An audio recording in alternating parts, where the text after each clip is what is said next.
Halo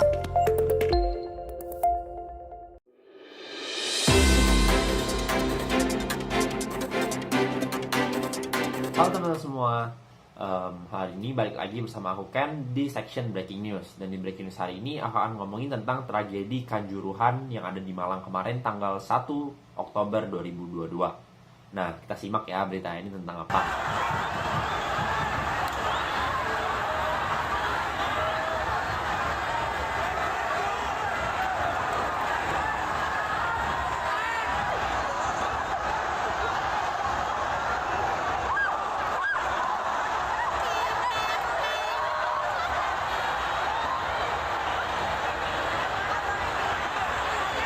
Jadi sebenarnya tragedi Kanjuruhan ini terjadi pada saat pertandingan sepak bola antara tim Arema dan juga tim Persibaya.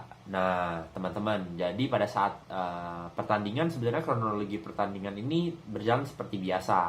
Tapi pada saat pertandingan selesai terjadilah suatu tanda kutip kerusuhan ya teman-teman yang terjadi karena Aremania yang masuk ke dalam stadion lapangan yang cukup membludak sehingga terjadi penumpukan pada suatu pintu gerbang, sehingga para penjaga atau petugas keamanan yang ada di sana untuk menjaga ketertiban agar semua pemain-pemain sepak bola bisa tetap selamat dan juga tetap tidak berbahaya, mereka menembakkan gas-gas air mata teman-teman, sehingga terjadilah kepanikan yang di dalam sana sehingga menimbulkan beberapa korban dari tragedi Kanjuruhan tersebut teman-teman. Nah, kenapa sih sebenarnya harus dilakukan pengamanan pakai gas-gas air mata?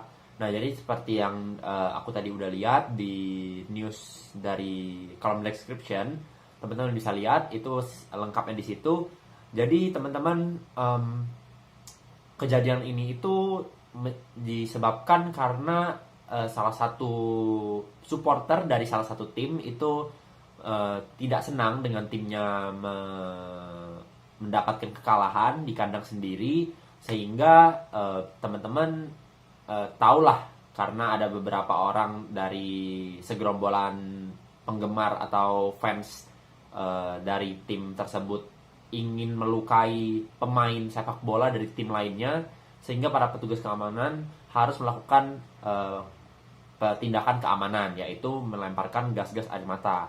Nah, ini menyebabkan ada beberapa kepanikan yang terjadi, sehingga ada beberapa korban yang terinjak-injak, bahkan sesak nafas nih teman-teman karena panik. Ya, kita doakan saja semoga korban-korban yang ada di dalam kejadian tersebut semua bisa ya lekas baiklah semua permasalahannya, dan juga semua yang ada di rumah yang dibawa dari pertandingan tersebut, kan ada 125 korban nih teman-teman yang tercatat. Itu semoga bisa dilarikan ke tempat medis dan juga ya bisa diselamatkan lah teman-teman, maksudnya cepat sembuh buat korban-korban yang sudah dilarikan ke rumah sakit, agar ya kita semua di kedepannya jangan sampai ada kejadian yang seperti ini lagi teman-teman. Ya menurut saya sih, saya juga suka dengan suatu tim atau suatu kelompok dalam pertandingan olahraga, tapi ya kita sebagai orang yang berpendidikan kalau bisa jangan sampai membuat kerusuhan seperti ini, karena tindakan-tindakan yang seperti ini itu bisa berujung kepada tindakan yang berikutnya, yaitu yang tidak diinginkan, seperti yang menimbulkan korban dan segala macam seperti ini teman-teman. Jadi ya saya harap teman-teman semua di sini bisa belajar dari kejadian seperti ini. Kita semua juga turut berdoa untuk semua korban-korban agar cepat sembuh dan juga agar tetap bisa melanjutkan aktivitas seperti biasa lagi ke depannya. Mungkin ini aja teman-teman untuk breaking news hari ini. Mungkin aku Ken pamit undur diri dulu. See you guys on the next episode. Dadah. Halo teman-teman, balik lagi bersama aku Ken di section Fun Fact. Nah, jadi di Fun Fact kali ini aku akan bahas tentang tips and tricks lagi nih teman-teman, buat teman-teman yang mungkin waktu bangun tidur itu susah bangun atau ngerasa bahwa bangun tidurnya itu selalu ngerasa capek. Jadi gimana sih cara tips and tricksnya biar kita nggak merasa capek, bahkan kita merasa lebih berenergi ataupun lebih bersemangat untuk memulai hari. Oke, lanjut langsung aja. Nah teman-teman, jadi kan di bawah itu di kolom description ada sumber dari berita atau fakta yang akan aku kasih ke teman-teman. Jadi teman-teman boleh lihat langsung supaya teman-teman bisa baca lebih lengkap. Nah jadi di tips and tricks kali ini aku akan membahas mungkin 1-4 atau 1-5 aja nih teman-teman, yang menurut aku bakal bisa membantu teman-teman banget nih, yang bisa langsung diterapin. Oke teman-teman, langsung lanjut aja.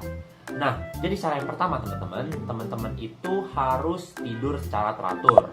Nah, kenapa sih tidur secara teratur kan?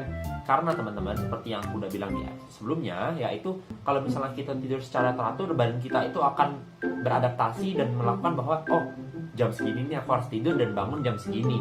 Sehingga badan kita itu nggak merasa capek atau nggak ngerasa bahwa jamnya itu berubah terus. Jadi badan kita waktu bangun itu berasa lebih fit dan juga lebih berenergi teman-teman. Lanjut ke step kedua. Nah, kalau misalnya teman-teman juga udah melakukan tips yang pertama, teman-teman juga bisa melakukan tips yang kedua, yaitu teman-teman menyiapkan apa sih yang harus dilakukan besok pagi, ataupun teman-teman siapin apa sih yang dibutuhkan untuk esok pagi. Jadi contohnya teman-teman, misalnya teman-teman besok pagi ada kegiatan, misalnya lari pagi, atau teman-teman juga harus makan pagi dulu, terus juga teman-teman harus langsung siap-siap pergi ke tempat kerja. Terus juga tempat kerjanya teman-teman itu naik apa, bus jam berapa, terus juga naik kendaraan apa, itu dibuat lebih spesifik teman-teman. Sehingga waktu teman-teman bangun, teman-teman udah tahu nih, oh kurang lebih aku akan lakukan A, B, C, dan D. Jadi teman-teman langsung bangun, langsung ngerasa bahwa oh oke, aku habis melakukan ini, aku harus ngelakuin ini, aku harus ngelakuin ini. Sehingga badan teman-teman itu juga ngerasa bahwa oh aku punya banyak pekerjaan yang harus diurus nih, sehingga aku harus bangun dan juga badan teman-teman juga lebih berenergi ke depannya. Nah teman-teman, cara yang ketiga, teman-teman kalau bisa itu waktu 1 jam sebelum tidur, teman-teman jauhkan handphone atau alat-alat elektronik teman-teman dari teman-teman. Kenapa? Karena handphone kita itu mengandung sinar blue light. Nah, sinar blue light itu teman-teman yang biasanya membuat kita susah tidur, ataupun ketika kita bisa tidur, tidurnya itu nggak enak karena mata kita itu masih terkena efek dari blue light tersebut teman-teman. Jadi kalau bisa 1 jam atau ya kalau bisa 1 jam kelamaan 30 menit deh. 30 menit sampai 15 menit jangan main HP sebelum tidur, sehingga mata kita itu tidak terkena efek dari blue light, sehingga mata kita bisa beristirahat dengan tenang dan juga besok pagi bisa bangun. Dan juga kita pasti, dan aku yakin nih teman-teman, karena aku juga udah coba, ini bakal jauh banget beda ketika teman-teman tidak menggunakan handphone atau alat-alat elektronik sebelum teman-teman tidur. Jadi teman-teman harus cobain nih cara yang ketiga. Nah teman-teman, cara yang keempat, teman-teman harus menyiapkan air putih segelas ataupun sebotol di sebelah ranjang teman-teman. Sehingga pada saat teman-teman bangun, teman-teman dengar alarm, teman-teman langsung ambil air putih tersebut, teman-teman minum, dan itu akan berefek kepada teman-teman punya kemalasan, dan teman-teman itu tidak akan merasa malas ketika teman-teman setelah minum 1 gelas air putih tersebut. Selain untuk menjaga kesehatan teman-teman, setelah bangun tidur harus minum air, tapi minum air putih pada saat pagi hari itu membuat tingkat kemalasan teman-teman itu lebih turun, sehingga pada saat teman-teman selesai minum air, teman-teman bisa langsung lanjut ke mandi pagi. Nah, ini step yang kelima dan yang terakhir teman-teman. Nah, step yang terakhir itu adalah bangun dan segeralah mandi pada pagi hari. Mungkin buat teman-teman yang ada di Taiwan udah tahu bahwa habitnya orang di sini itu pagi-pagi itu mereka nggak mandi teman-teman. Nah, tapi teman-teman kalau bisa teman-teman mandi pada pagi hari, karena selain untuk membangunkan badan teman-teman, teman-teman juga bisa menambah energi dan juga ngantuknya itu hilang teman-teman. Nah, biar teman-teman juga bisa lanjut untuk melakukan aktivitas teman-teman seharian dan juga lebih fit ke depannya. Mungkin tips and trick hari ini sampai sini aja teman-teman. Nah, teman-teman setelah teman-teman dengar 1-5 tips tadi, teman-teman aku harap bisa langsung terapin, teman-teman kerjain tips 5-5-nya, dan teman-teman kasih tahu di komen ada perubahan nggak. Menurut aku sih udah ada perubahan ya, karena aku udah coba semua nih 1-5 ini, dan menurutku emang ada perubahan teman-teman, dan teman-teman wajib cobain. Oke teman-teman, mungkin sampai sini aja tips and tricks hari ini. Kalau teman-teman suka, teman-teman like, teman-teman share juga ke teman-teman yang lain, dan juga teman-teman tolong subscribe ya teman-teman, agar channel ID Radio bisa berkembang ke depannya. Mungkin sampai sini aja. Aku Ken, pamit undur diri dulu. See you guys on the next episode. Bye-bye.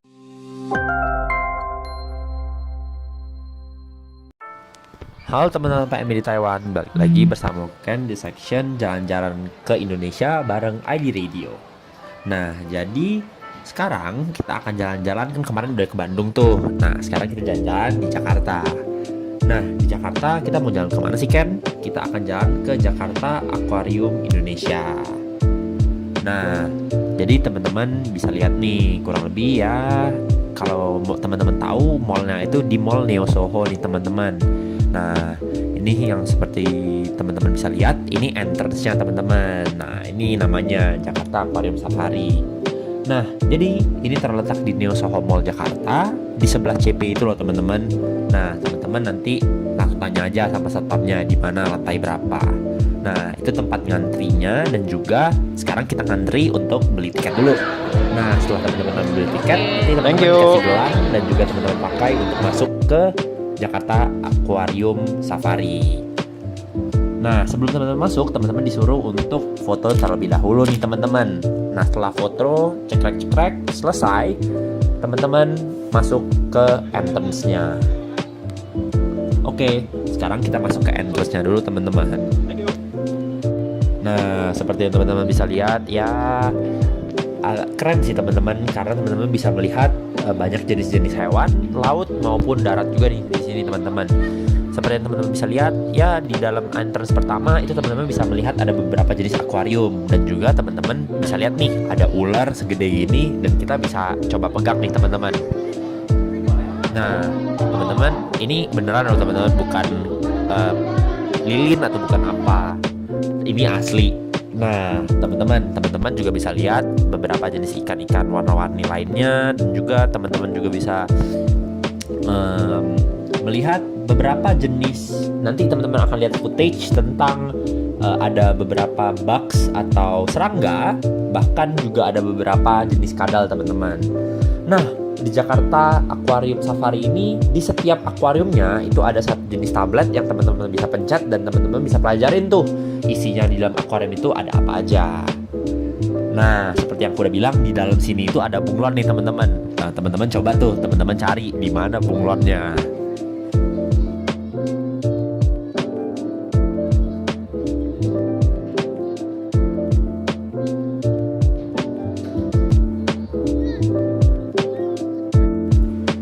Nah, teman-teman, jadi seperti yang aku udah bilang, di sini juga ada, teman-teman bisa lihat, ada jenis kadal-kadalan juga atau reptil-reptil, yaitu iguana seperti yang di sebelah sini, dan ini size-nya juga cukup gede loh teman-teman. Nah, selain itu juga ada tempat foto-foto juga nih di sini. Nah, di sini teman-teman juga bisa lihat nih, ada berang-berang, dan juga teman-teman bisa lihat, teman-teman bisa masuk ke dalam suatu terowongan yang teman-teman bisa lihat nih di dalam akuariumnya itu ada ikan-ikan apa secara lebih dekat. Dan ya, it was fun, dan menurut aku teman-teman wajib cobain nih, karena ini merupakan suatu experience atau pengalaman yang beda lah dari pengalaman teman-teman pergi main-main ke tempat mall atau tempat-tempat yang lain.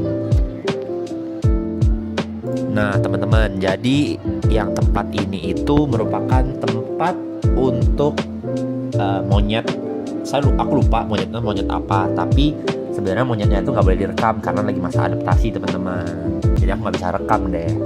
Nah, terus juga ada beberapa jenis-jenis kura-kura, dan juga beberapa jenis ikan laut juga. Ada hiu, terus juga ada pari, terus juga ada udang, lobster laut kayak gini, yang gede banget.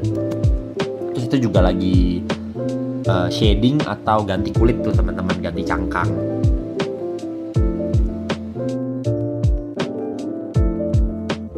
Nah, teman-teman tahu nggak ini itu apa? Nah, jadi yang teman-teman lihat ini tuh namanya axolotl. Jadi ini merupakan ya sejenis salamander gitu teman-teman. Nah, ini yang menurutku paling menarik nih di sini. Jadi pari yang di sini nih bisa mengepakkan siripnya. Jadi ntar kita bisa pegang-pegang tuh teman-teman parinya. Nah, yang seperti teman-teman lihat ini teman-teman lihat itu ikannya nggak ada mata. Dan juga di terakhir ini teman-teman bisa lihat kita bisa pegang bintang laut dan juga jenis-jenis ya terumbu karang lah. Dan juga ya ini main akuariumnya atau akuarium yang gedenya kita bisa berdiri di atasnya teman-teman, dan untuk melihat jenis-jenis ikan dari sisi atas. Dan juga masih banyak lagi nih teman-teman yang aku nggak rekam. Jadi teman-teman langsung aja untuk lihat, dan teman-teman langsung kunjungin Jakarta Aquarium Safari di Neo Soho Mall. Oke teman-teman, see you guys on the next fun fact, dan dadah.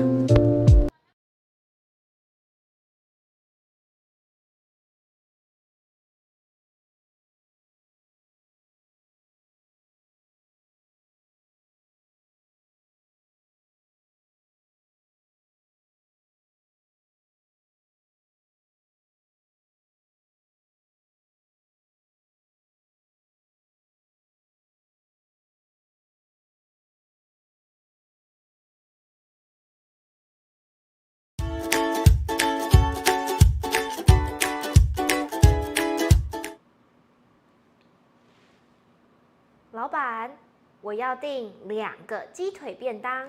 好，请问小姐贵姓？手机号码几号？我姓陈，手机是0975876788。好，你20分钟后过来拿。谢谢。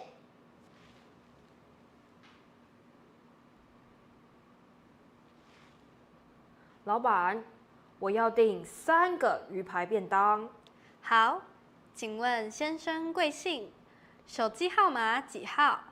我姓黄，手机号码是0975676766。好，你20分钟后过来拿。谢谢。我要订2个鸡腿便当。Saya mau pesan 2 nasi kotak paha ayam. 请问小姐贵姓？手机号码几号？ Atas nama marga siapa, Bu? Nomor HP berapa? 请问先生贵姓？手机号码几号？ Atas nama marga siapa, Pak? Nomor HP berapa? 你20分钟后过来拿。 Kamu 20 menit lagi datang sini ambil ya.